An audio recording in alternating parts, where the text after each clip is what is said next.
Good morning. Happy Monday. Welcome to the Pitchline Chronicles. I'm Uncle Tats. I'm here as always with my co-host Rob, and we hope everybody enjoyed their weekend. Spring training is pretty much in full gear. It's usually pitches and catches you see as the years go on. A lot of the position players report as well, and they start doing all their workouts together. And the one guy that seems to be standing out this spring is our captain, Aaron Judge. He just seems like he's locked in. He's already getting involved with team things, working with a lot of the players. I was just reading how he's been working with a lot of his teammates at the complex even before they had a report.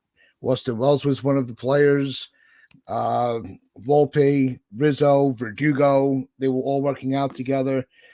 And that kind of means that the camaraderie between these guys going into the season before a game is officially even played, even spring training, these guys are locked in. They're wanting to really mold themselves to be a very cohesive unit. That is one of the things from the mental standpoint that you want to see from your team. You want to see from your captain. And Judge's, bat me wherever. He prefers to bat third, he said to Boone. He's been asking to bat third for a while.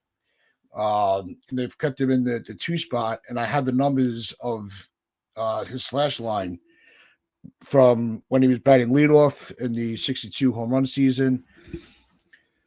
His slash line batting second, slash line batting third. So we'll go through those numbers in a moment. But Rob, how are you doing? Are you feeling optimistic that they're really working as a cohesive unit this quickly?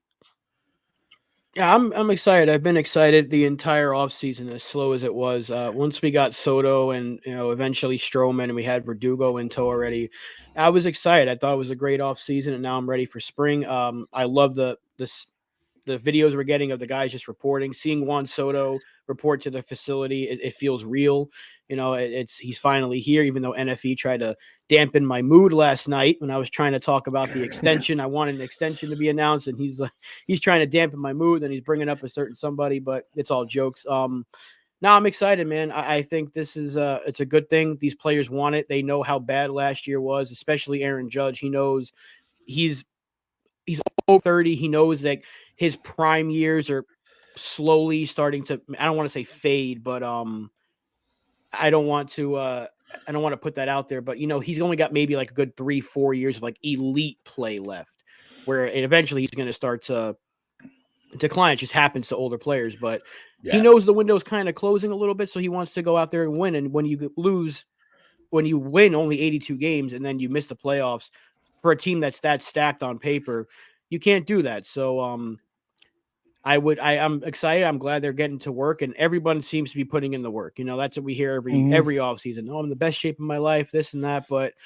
this year, it just feels like the energy is different, where they actually want this. They're mad, and that's what I want to see. They're mad that they didn't make the playoffs last year, and these players are angry, and they're like, let's go get this thing because we're pissed off, and that's what I want to see. They're pissed, and they're putting in the work. They've been putting in the work, so now we got to wait another week until we get some games in. But hey, so far the energy is up, and that's what you want to see. Morning, Donald. We were just happy day. But and Caputo pointed out earlier in the chat, 11:30 will be Juan Soto's official press conference. What? So we'll be tuned into that.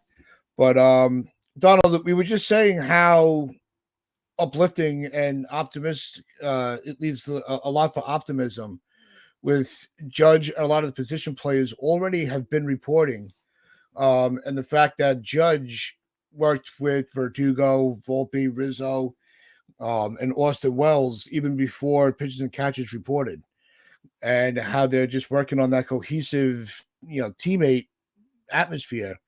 Mm-hmm. And going into the regular season, that's exactly what you want to see, the attitude you want to see from your captain. Yeah, Cashman and Boone were talking about it. We've seen that people are turning up in great shape, that they've been working really hard in the offseason. So That's a great thing. I think this team has a mission. Really feels like there's a collective mission going on here. Like there's accountability, and I'm kind of excited about what's gonna happen this year. I think this has potential being a really exciting team. Yeah, it's Judge wanting to bat third. I think really just says a lot of. It's not about him, and I don't think he's one of those. It's never been about him. We haven't had a player like this really since Jeter, where as long as the team is succeeding, I don't care if you want me to bat left-handed. If it'll help the team, then let's do it. Where he doesn't make, he's not in the, there's no controversy. He's not in the headlines, embarrassing himself or the brand. Yeah, I think that's good. So when he's batting, where was those slash lines? I saw it. I was talking about.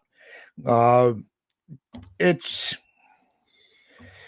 when I lost my spot. Here we go. When batting first in the order, Judges hit 352, 466, and 711 with 13 home runs and 25 RBIs across 36 games and 36 starts. 36 games and 35 starts, sorry. And that was going into the end of the 62 home run year. And although it's a small sample size, that's actually pretty good numbers from a leadoff spot for a guy that's a power hitter that in that season they could have easily batted around him. So even if he's batting leadoff, it's not on occasion, it doesn't seem like the place of the order seems to bother him at all. No, I think the place in the order, but you want to utilize the best of him, and there's not going to be RBI opportunities at the top of the order. Look at that: 13 homers, 25 RBIs. That's like that's not enough RBIs for the 13 home runs. That means that he's not getting any runners in scoring position, RBI opportunities. So I want him in the 3-hole. I think the 3-hole is perfect for him. Yep. 2-hole is fine, but 3-hole is really where he wants to be. That means that he's going to get plenty of RBI opportunities. There's a possibility of having 2 people in front of him that he can drive in 3-run home runs. I don't want solo home runs for Judge. That's not going to get us anywhere. So his numbers are fine in the leadoff spot, but not enough RBI opportunities. So let's get him in the 2 or 3 hole, and at least he'll have somebody to drive in. So you have to think logically like that. I mean, let's not reinvent the wheel. The Yankees love to reinvent the wheel since analytics has come in. Don't reinvent the wheel. Baseball has been going on since 1900, right? And it's always been the same. Get people on base and drive them in. It ain't that much more complicated than that. So let's get Judge in a situation where there's an RBI opportunity. And let's get him to drive them in. It's really that simple. Yeah, no, the biggest question is batting second or third. That's right. They put the information in the article on his numbers on the leadoff spot. So I figured I'd throw them into the discussion just for the hell of it, because we always like to know what the numbers are. When batting second. Definitely agree, John. Yeah. No, that's why he's okay with batting third. And the reason, and he said with the pace that Soto gets on base, it'll suit the team better with traffic on the bases going into the heart of the lineup. And I think that's the best way that he could have put it. If they keep him in the second spot, all right, he's compiled an average of 282, 396, and 596 slash line across 2,370 plate appearances. When batting third, he's got a slash line of 272, 386, 540, and 708 plate appearances. So I don't think when you look at, I don't think there's much of a difference between second and third for him. It all depends on the supporting team's players around him.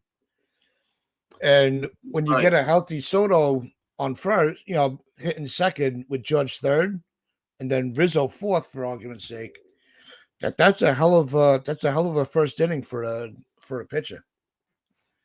It tells you that he's good no matter what. Yeah. You can bat the guy ninth if you wanted to. He would put up those numbers. That's how good he is. So he's been batting second though since 2017. That's why obviously his numbers are so inflated, because since I think the third week of the year, he was starting off batting seventh, and he was sixth, fifth, and he jumped up in the order to second. And they stuck him there because he was so good. But you can put Judge and Soto anywhere you want, 2, 3, whatever combination you want any given day. They're going to be good. So if you want Soto before Judge, that's fine. If you want Judge before Soto, they can do that. And guess what? Either way, you have either Judge protecting Soto or Soto protecting Judge. The main thing for me is who's after that. Is it Stanton or is it Rizzo or is it Torres? That's the most important thing for me. I'm not worried about Judge where he's batting. I'm not worried about Soto where he's batting. What I want to know is who is batting cleanup, because that is going to tell me the kind of pitches that those guys are going to get. Whoever's batting third, it's more important whoever's batting cleanup. So they have Torres behind Soto. That means you're going to get a good chance Soto's going to get some good pitches, because you'd rather deal with Torres right now than maybe Rizzo or Stanton. But if Stanton's hitting the way he usually does, but when he's not hurt, that's dangerous as well. And we can't forget what Rizzo's doing when he's healthy. Very dangerous. So you have the potential for a top 6 that is just, there's no weaknesses. And it's just danger, danger, danger. Well, you really have to be at your absolute best to navigate through that lineup. And that's what we want to see, because DJ at his best is a guy that's going to get on base. And then you have Soto, who's going to either get on base or drive him in. Then you got Judge. So to me, the biggest thing is who's batting fourth. Is it Torres or is it Stanton or is it Rizzo? You can go any one of those guys, and they're going to be good protection for the 3-hitter. So Aaron Judge is an absolute monster. He's the best player in baseball. I continue to say it. I'm going to live by that statement. You can bat him 8th, 9th, doesn't matter. He's going to produce in that spot. Get me the good cleanup hitter, and we have that, in my opinion. We have 3 really good options. So all that matters to me is who's batting cleanup, and then we're going to rake. This lineup has got the potential to be outstanding. And, of course, a lot of it comes from who we have batting 2 and 3, Judge and Soto. That's the best tag team in baseball right there. Yeah, and to all right. Soto is not one of those guys where it was because of the division that he played in, okay? Soto has such an eye for getting on base. It doesn't matter where you put him, what team he's facing, what pitcher he's facing. He's one of the most patient batters I think I have ever seen. So I'm not worried about him now being in the AL East that his strikeouts are going to go on the up. He was in the NL East too before, and he was doing the same thing there. He actually struggled when he first got to when he got to the Padres. His numbers dipped a little bit, and then he was back to his usual self. So, I mean, what are we talking about here? Because he's moving to the AL East, why he's got to deal with Corbin Burns. Well, he definitely played multiple times in the National League. Now all of a sudden his on base is going to drop tremendously. Like, JJ, enough, please. Please stop with the constant negativity. Just be excited for baseball. The fact that Caputo is making better sense than you right now is a real testament to what you've been doing lately in these chats. Please stop. That's all I'm going to say. Steven's comment kind of brings it back into the optimism of it. Soto is meant for Yankee Stadium. I'm jumping in here. 132 walks last year. 132 walks last year for Juan Soto. Come on. Strike out a lot. Are you freaking kidding me? What are you doing here, man? Come on. Juan Soto, 35 home runs, 109 RBIs, 132 walks. Jesus Christ. What is this negativity? 135 walks in 2022. 145 in 2021. 351 batting average in 2020. 313 batting average in 2021. What are you looking at? His OPS in 2020 was a 1185, 1100. It was a 1000 OPS in 2021. 930 OPS in 2023. I've got the numbers, boy. You can come at me if you want. I got the numbers. I got his entire career right in front of me. It's freaking insane. So what is this negativity? He's one a generational hitter with a generational eye. Enjoy what you're seeing. My God, we're blessed to have Juan Soto. We are blessed to have Juan Soto. Now he's telling me to tone down the attitude when he's been coming in here with negative thoughts the entire week. All the last 2 weeks, every chat he's in. Oh, now I got to tone down the negative attitude. How about you go watch another team before you tell me to tone down my attitude? Because you've been giving people attitude the entire time. What you're looking at. Yeah, why don't you go look at the numbers that Donald just pointed out for you so you can see it with your own eyes before talking some nonsense that Juan Soto, because he changed divisions, is going to change the player that he is. Talk about a generational talent. You're going to tell me to tone down the attitude when you're coming into our chat with this bullshit every single day? I'm going to tone down the attitude? Hey, Li, good to see you. What's up? Exactly. Yeah, you don't tell us to tone down the attitude, but we got facts here, bro. You come up with if you give me some facts to back up this insane argument, then I will look at it. But you're just giving us negativity on top of negativity because for whatever reason. And by the way, we're not out on anybody. Brian Cashman said it's not pencils down, and he is going to look to improve the team from here on out. So there is no reason to be this negative. And Juan Soto is going to ball. He's going to ball. He's on his contract year. He's playing for him. He's going to want a massive contract. He's going to play for it, and he is going to ball out. There's a big there's so many reasons. His swing is perfect for Yankee Stadium. There's a large Dominican community in the Bronx, which is so he's going to be at home there. And I think he's already at home with Aaron Judge, and he's got a lot of friends going on around the Yankees. So like it's set up for him. He's set up for him. He's going to be comfortable and he's going to be rocking. He's always wanted to be a Yankee. That's a big thing. So he's going to ball. So, I mean, come on. He's going to average 130 walks. He's going to give you 35 home runs on a bad year. And he's going to drive you 100 plus RBIs, and he's going to have 1,000 OPS. I mean, Jesus God.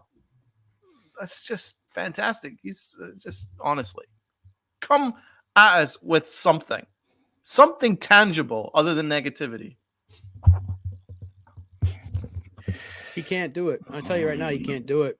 I mean, Li and Caputo are both in here, and they've both been making more sense than him. So, again, I'm not going to tone down my attitude because someone disagrees with you. You made an opinion. I gave you my answer back. So did Donald, and I'm sure Tats will do the same thing in a few minutes. But don't come in here with this constant negativity, and then when people fire back at you, get upset. That's all I'm saying. If you're going to dish it out, take it. Yankees, that wasn't our fault. We put in we gave him a massive contract. It was more AAV than the Dodgers did. He just didn't want to go to the Yankees, man. He wanted to be closer to Japan. The West Coast is closer to Japan. He wanted to be with his best friend Ohtani. That's it. Yep. It's as simple as that. We put in a better offer. We scouted him longer. We worked harder. We did everything right. We wanted him more. We did everything right. There was no reason to be negative about the Yankees, man. They did everything possible. The Dodgers kind of half-assed it, but what they did was they got Ohtani, and that's what closed the deal. So let's be real here. You can't blame the Yankees for that. Exactly. I mean, $300 million over 10 years? Oh, how did that go? That's a pretty damn good offer, bro. Yep. No, every team with Yamamoto, every team got baited, but we all knew where he was going. Yeah, so it's a mute point right now to even go back to Yamamoto. It's done.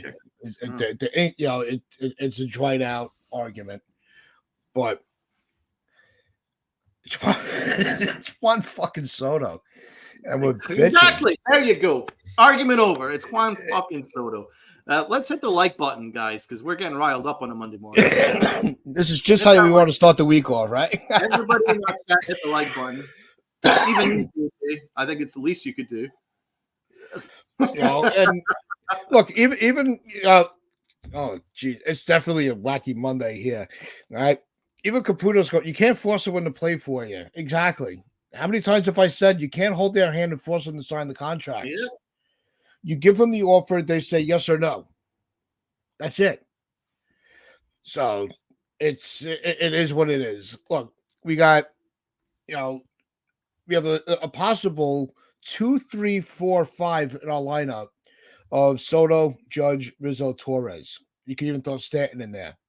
Holy God. You know, with talent and numbers and history of the likes of LeMahieu, Verdugo could be a leadoff guy, not a favorable leadoff guy, but still, and possibly Dominguez and Volpe when as the season goes on and how they're looking.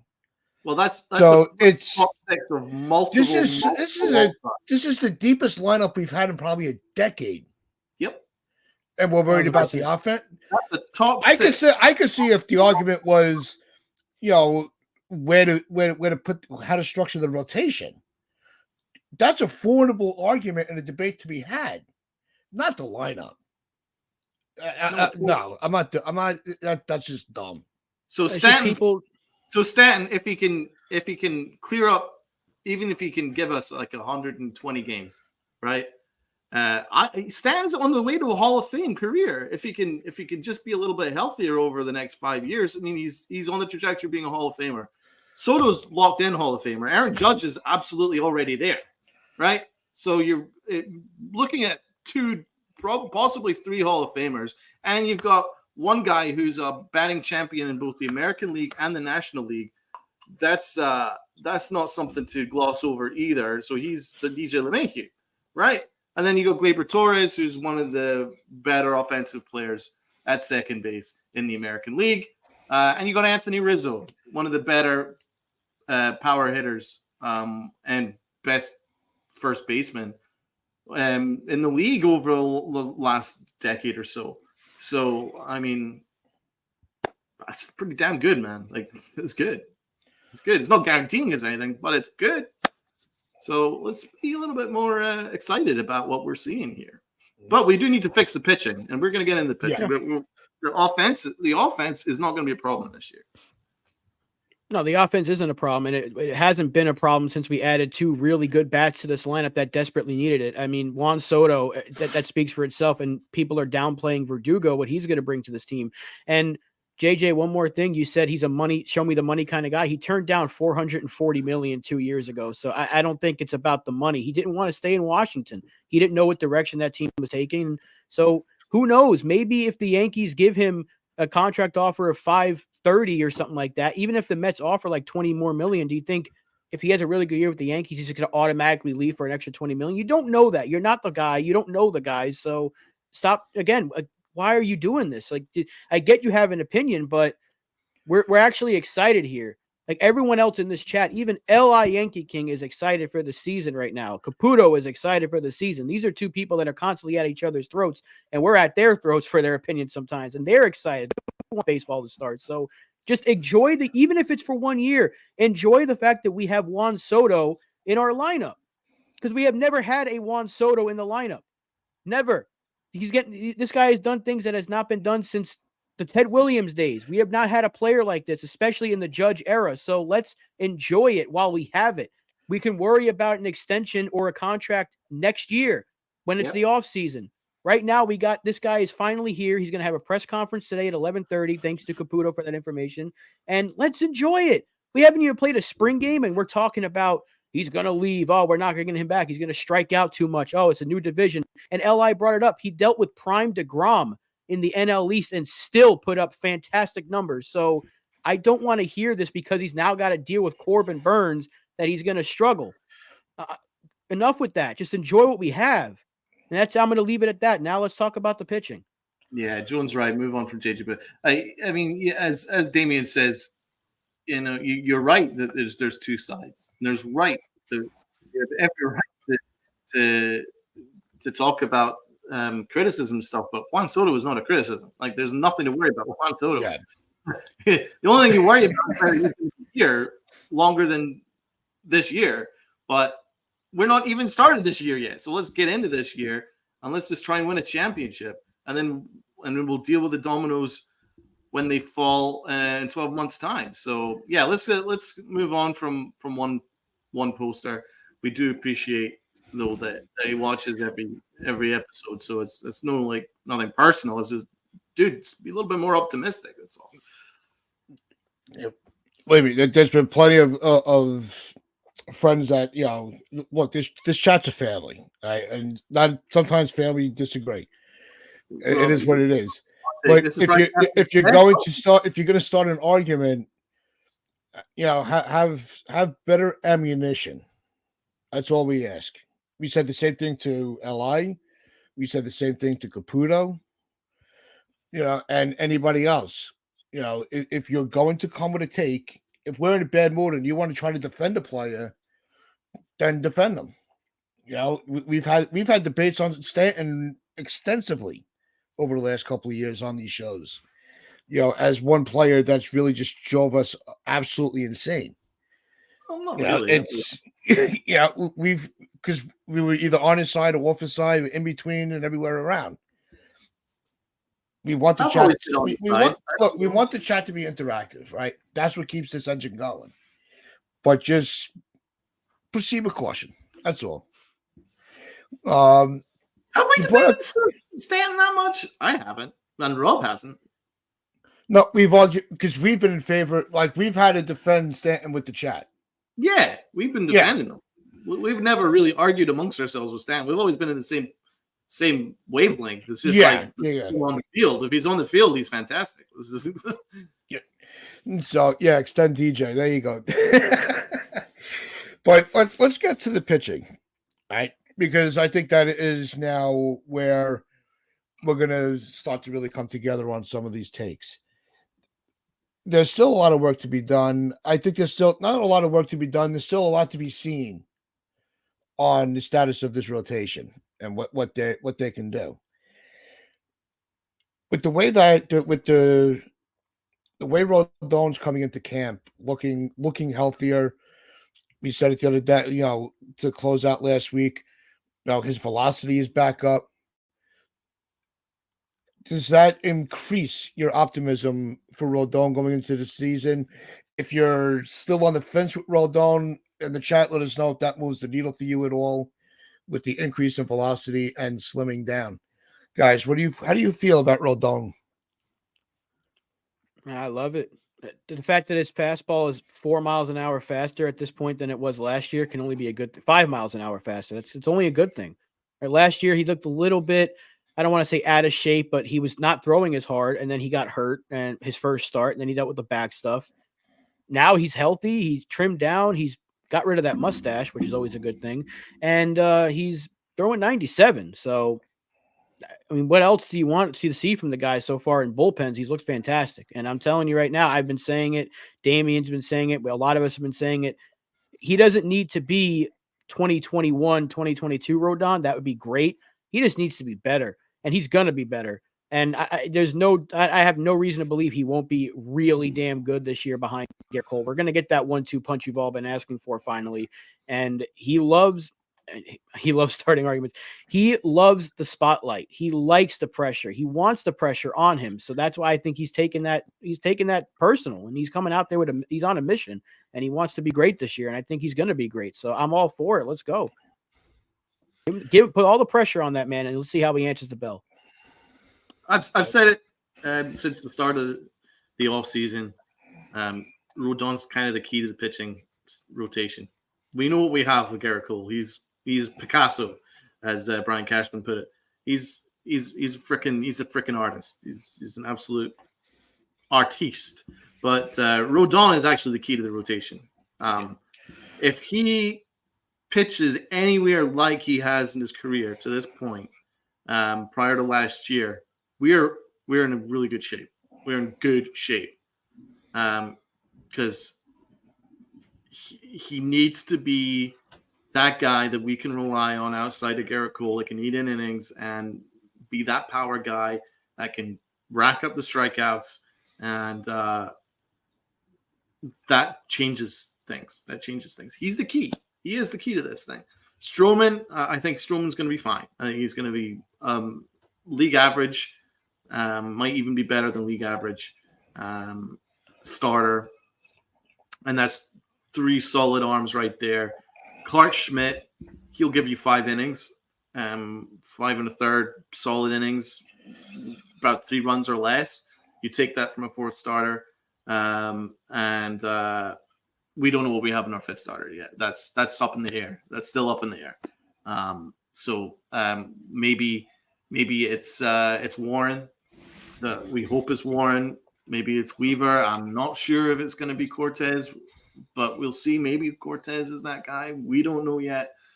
Fifth starter is still up in the air for me, but that's not a terrible problem to have.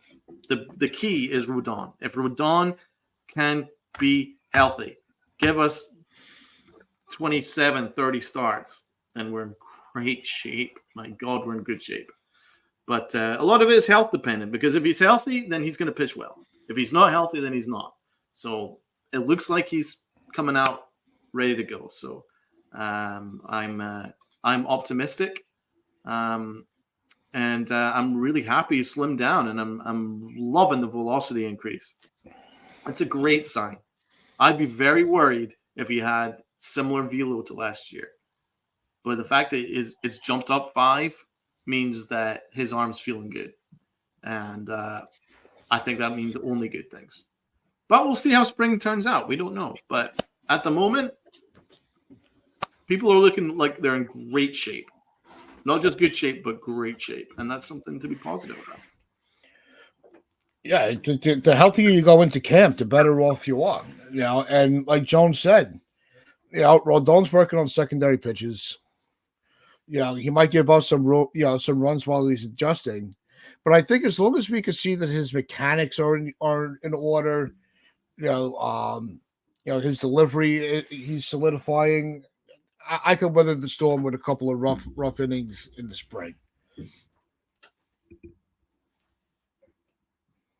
Mark Feinzan, Blake Snell is an offer on the table from the Yankees, per source, but the Angels and Giants remain possibilities for the reigning and Cy Young winner. So I propose that on Wednesday we have a full show discussing Blake Snell and what's happening with that, because I read an athletic article from multiple writers that say that the last offer the Yankees put on the table was prior to Stroman, but they're still interested, as long as the price goes down. So we'll see. We will see with that. Maybe it's changed over the last 24 hours, but I think on Wednesday we'll go and do a deep dive on that, because I think that's just the last final piece. We need one more arm. He could be signed by Wednesday at this point, for all we know. So, I mean, think about how the timeline has gone from the Cashman interview on Talking Yanks. He kind of it was almost like he was dancing around talking about Blake Snell too much. I don't know. Maybe I'm just getting too optimistic about it, but you get that report yesterday from Nightingale, and then was it Brandon Cootie, or I don't know who the hell it was, that said that they still have interest, but that means they're willing to still spend a lot of money. So maybe they simply don't care about the compensation they have to give up and losing the international money, because they're gonna lose 2 picks and $1 million in international signing money. So maybe they just don't care. And if they can get Blake Snell on a shorter long-term deal, or it would be less AAV for 6 years, or if it's high AAV for 3, they simply don't care at this point. They want the guy in there. And the fact that they've played this so perfectly, because they can go into the season with the rotation they have, whoever the fifth starter is, Nestor, Warren, whoever, that's still a good rotation. But they played this so perfectly where it's like, hey, Blake, you still don't have a team. You kind of have to get signed sooner than later if you want a full spring and you want to be ready by opening day. You kind of have to sign now or within the next week or so, because that's the only way you're getting a full spring. The Yankees have played this so perfectly. It's like, we were the only team to make you an offer. Cashman said the specifics weren't correct, but they did make him an offer. And now Feinstein's saying he still has an offer on the table a day after both Nightingale and other reporters said there's interest. I don't know. I get the sense that this decision's coming soon. And if we get Blake Snell, I'm going to be insufferable on the show. I'm telling you right now. I think we're all are. That's going to be that's going to be the cherry on top. Yeah, we might even get Michael Caputo to say that they're a World Series team.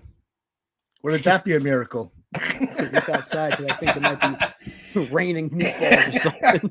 I mean, I've wanted him since day one, so I want him bad. But the Athletic article says we're still interested. We're just looking to get, but I don't believe that they've actually got a serious offer since the offer we made for him prior to signing Marcus Stroman. I believe that's still the offer we have on the table. But that was from the Athletic, unless something has changed in the last few hours. But I think we'll definitely go into it. And I do think he's going to sign on the Sooner side. I can't imagine this is going to go on much longer. It's not good for him or business. So we'll see what happens. But yeah, I want Blake Snell, man. I want him. And from the sounds of things, the Yankees want him too. So it's just, I think it's just a matter of finding him getting his price down so we can work on a deal. That's what it's down to, man. Isn't that such a change of pace though? Because like everyone has been saying, oh, it's not happening because of the money. They don't want to pay double on the tax. But if they get him, he's going to be getting at least $25 million a year. I think that's safe to say. The fact that they don't care about adding an extra 25 to that for the luxury tax purposes, they are going. That's all in. If that's not all in, I don't know what the hell all in is. The fact that they're going to be paying like, what would the tax bill be at that point? Because right now it's at 307. Would it be like 350? Something like that's a lot of freaking money for a baseball team, but that's all in, man. Like I'm telling you, even if it's Snell or if it's a trade for a Cease or a Bieber, they're in on pitching, man. So that's insane to me that the fact they're still willing to, the fact that he still has an offer on the table, because 2 weeks ago the report came out that they were out on him. They took the offer off the table. Now now it's back. So there's too much going on here for me to not get excited. And I'm hoping I don't get disappointed in all this, but that tells me that they are still trying to get they're still willing to spend a lot of money. And that if it's not Snell, maybe it is Montgomery. He wouldn't cost you the compensation he would still cost you international money, I think, but he wouldn't cost you. No, it would just be the tax because it was a trade. So he's not attached to the international and the picks. He doesn't have the qualifying offer, right? Because he got traded. So maybe they pivot to Montgomery because he still doesn't have a team yet. Like there's no market for him.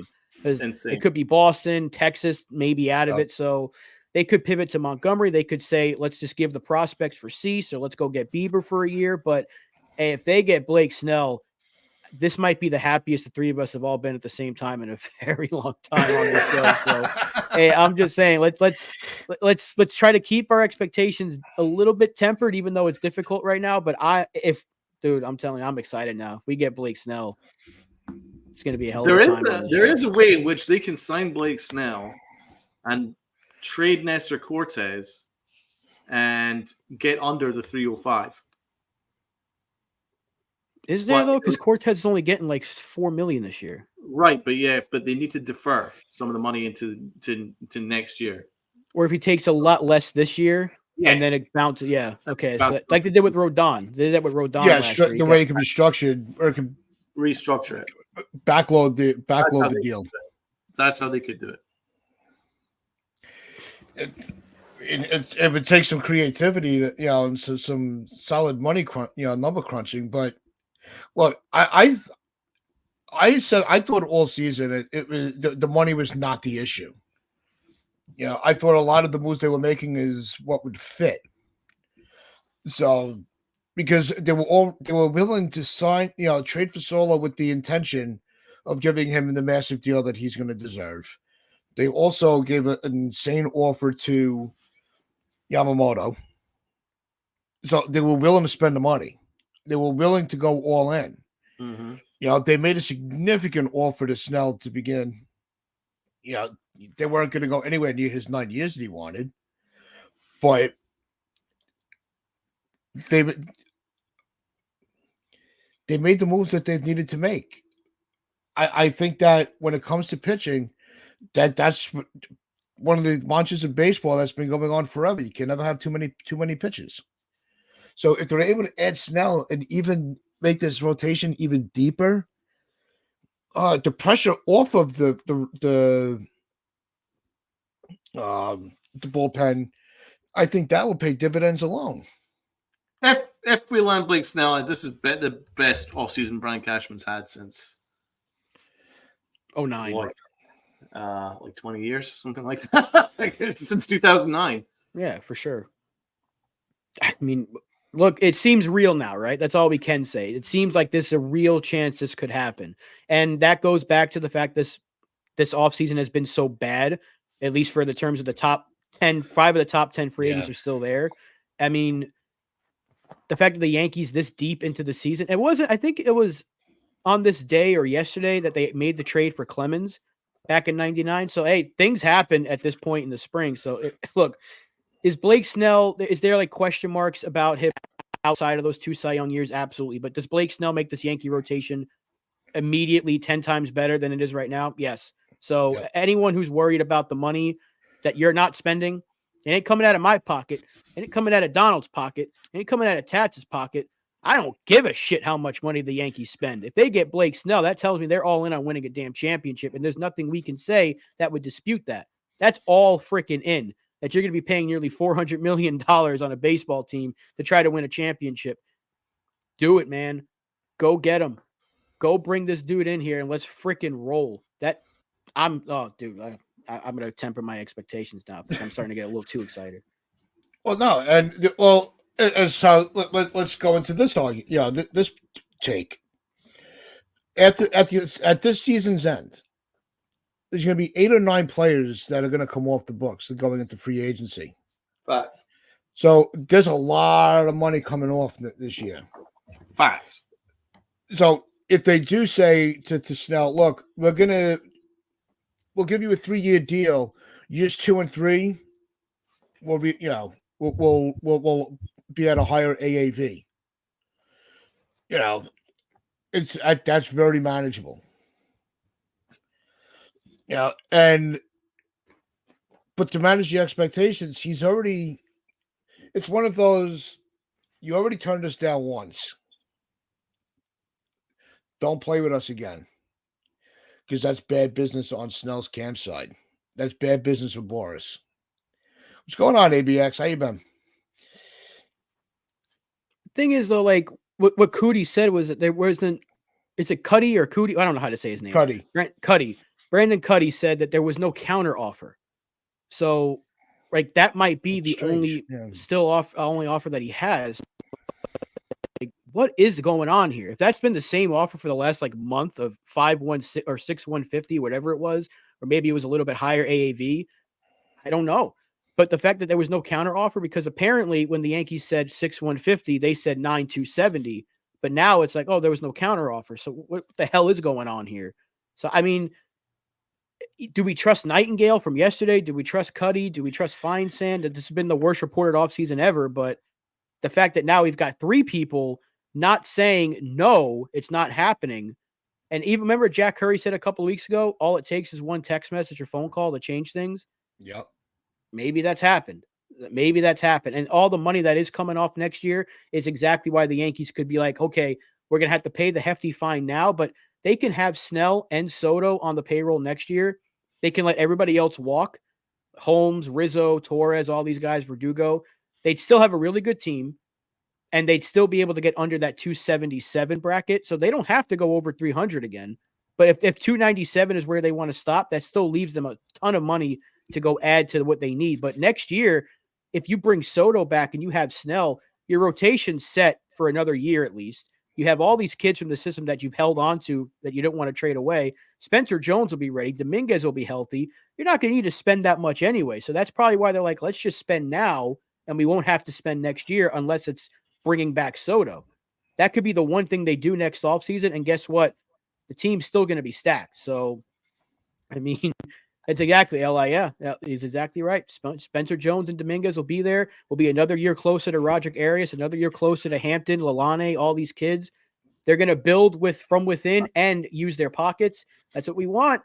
That's what we've all been asking for. So go get this thing done. Go get this thing done, Cashman. And I will not say a word. I'll give myself a mohawk if we get Blake Snell. You know, I don't care. Like, just if we get this dude, that's the greatest offseason in the last 15 years. So spring training games start 24th. I wonder if Snell signed before then.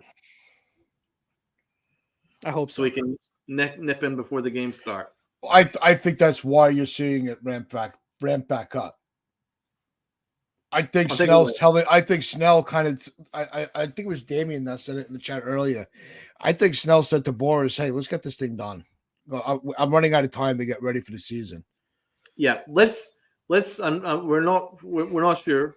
There's still anything can happen, but I think this week is pivotal. This week is pivotal in the Blake Snell sweepstakes.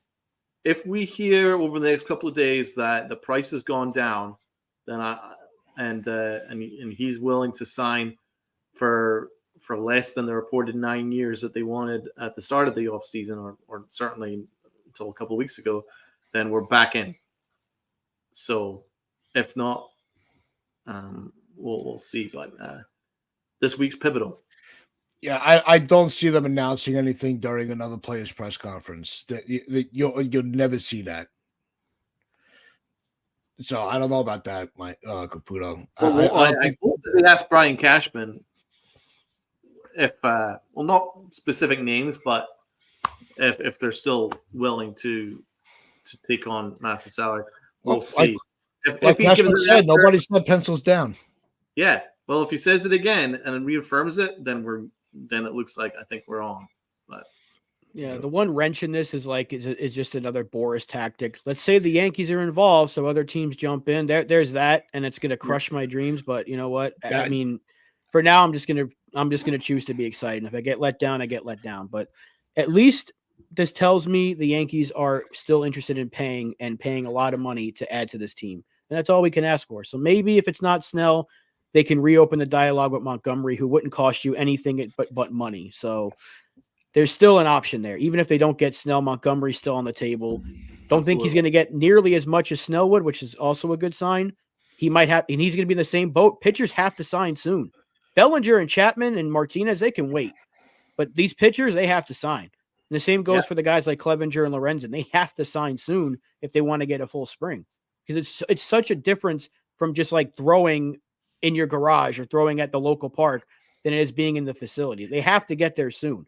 Because you got to make sure you got to cut someone from the 40-man, and then you got to get your travel plans, and you got to get where you're going to be staying, all this stuff. Like, yeah, they got to sign within the next few days if they want at least the next week, if you want a full spring. Yeah, we already talked about that, Brad, but what's going on? And could you imagine, like, I just had this image in my head and it made me smile inside a lot. Could you imagine after the whole press conference, Cashman just kind of leans right back onto the podium and just goes, "Oh, by the way, we got Snell," and just walks away.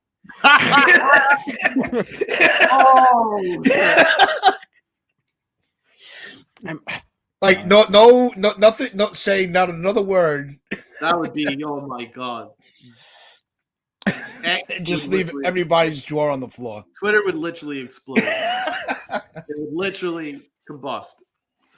That would be the greatest thing that he's ever done if he did that. Yeah, and Joan, you get my hopes up anyway. King Cashman. Exactly. But yeah, that would be like the fact that if they, again, whether they sign him or not, the fact that they're still willing to add another $25 million or more to this payroll is like, is that not a George move? Everyone wants him to be like his father and just spend. Well, he's spending more than George ever did. So that's not like his father. I don't know what else is. I got a certain energy around me that I'm looking forward to. I'm looking forward to the next couple of days. I know. I do think that we're still in on him. I do. Well, like Rob said, it's look, the money has not been the issue. It's just getting deals done, and getting the right pieces. Yeah, and it doesn't mean that we still, like Rob said, we could always, if this whole thing from Snell, like you said, is a smokescreen from Boris's camp to get another team to bite. There's still Montgomery. There's still arms available on the trade market. Like, it doesn't mean that the work is that's it. This is our last chance. It's as much as I want to stay optimistic, you got to be real at the same time. Thanks, All right, man, bro. NFL. See you guys. See you later. It's you got to be real at the same time. This isn't going to make or break anything that's been done. It'll definitely be, man, that would be a cherry on top. But let's wait and see, man. This is going to be good. Let's just pretend like this is going to happen, so we don't have to put the negative energy out there that it might not happen. It may not happen, but let's just, if it does, like, that's a deadly rotation. That's a deadly lineup. That's a World Series team. I mean, that's the best roster you can have potentially going into a season that we've had in the last 15 or so years. Mm-hmm. That's a 100-win team right there with Blake Snell behind Cole or Rodon. It's a 100-win team. We're talking about 95 without him, and Blake Snell's good for at least 5 wins, right? So that's a 100-win team. That's a division-winning team. That's a serious threat to go all the way. Like, you add Blake Snell, you are an immediate World Series favorite in the AL. Because right now I think they're second behind Texas, or Houston might be above us in the odds, but that might push us over them. And this could be one of those Steinbrenner moves, you know, where he's inheriting from his father. Because the Orioles took a hit with Bradish. They might have said, you know what, before they do something, let's you know, we were the only ones to give him an offer. Without question. Let's throw another number back out and see how it's going. Yeah, and we'll try to make sure that another team doesn't get him within our division.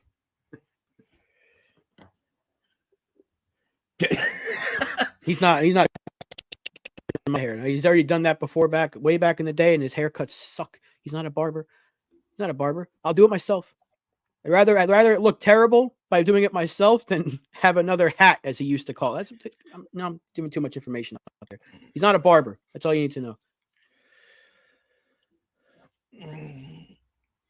Caputo, if the decision from Snell comes out that he's come, and everything is done, he's a Yankee, I think I can safely say that we had a better all season than the Dodgers. I can't say I think it's a tie right now. It's pretty close, right? Because let's not forget they did add Shohei Ohtani and Yamamoto, who might be the most exciting player to come from Japan ever, outside of Ohtani.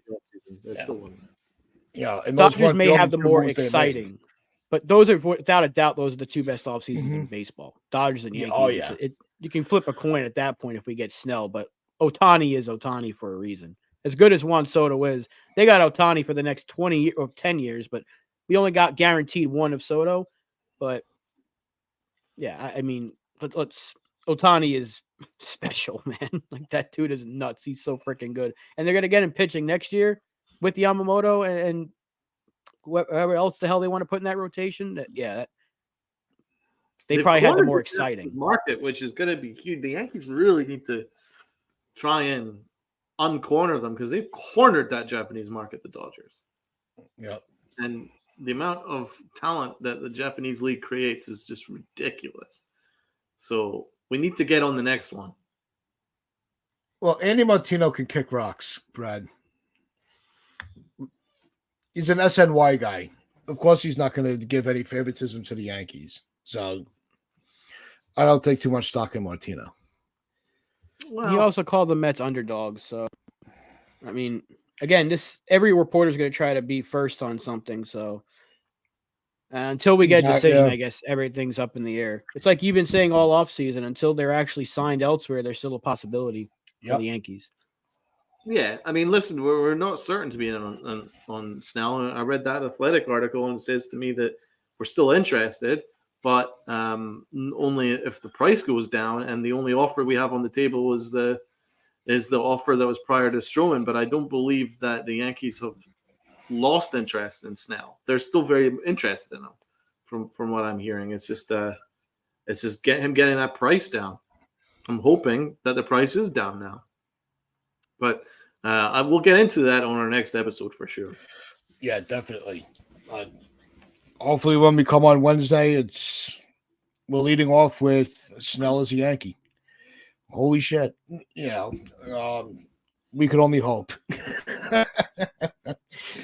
So, but that is going to wrap things up for us on this Monday. Don't forget, tune in tonight, midnight, Pinstripes After Dark with me, Sunil, and Chris Rodriguez. It's always a wild, wild night. What time's the show? Midnight. Midnight. Mondays at midnight.